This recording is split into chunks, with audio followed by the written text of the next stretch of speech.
All right, so welcome back. So r equals 2 sine n theta when n is a integer produces rose petals. But what if the number with the theta is not an integer? Yeah, what if it's something like r equals 2 sine of 2/3 of theta? What kind of graph is that going to give us? And here's a question we didn't really run into with the ones we were graphing before. And by the way, for most basic ones, Desmos will actually do enough to generate, it'll actually figure out the minimum range of theta that we need to generate a full graph. But here I want to show you how the idea comes about. See, if I just go in here and I've set my graph up here, r equals 2 sine of 2/3 theta, and I'm graphing from 0 to 2 pi. Okay, and that's the graph I get. But is that really the whole graph of that shape? If I'm just going 0 to 2 pi, do I just stop there? Well, if you look at the xy graph, let me turn this off, and let's take a look at the xy graph. Y equals 2 sine of 2x divided by 3.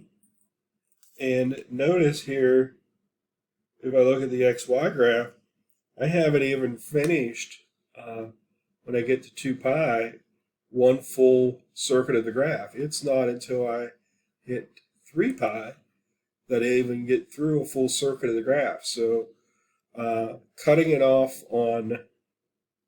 my graph off at 2 pi, if I had tried to graph the original one, is definitely leaving something out, right? Because this graph goes to at least 3 pi. And of course, we can see that easily by computing its period, right? By taking 2 pi divided by that coefficient, 2/3. Right? We immediately see that this thing has a period of 3 pi. So will 3 pi be enough to finish the graph? Well, let's take a look here. We can change that to 3 pi very easily. And what if we turn off that graph, go back on here, and you go to my 3 pi. Okay, so now I've completed that part of the graph. Is that the full graph, or will it do more?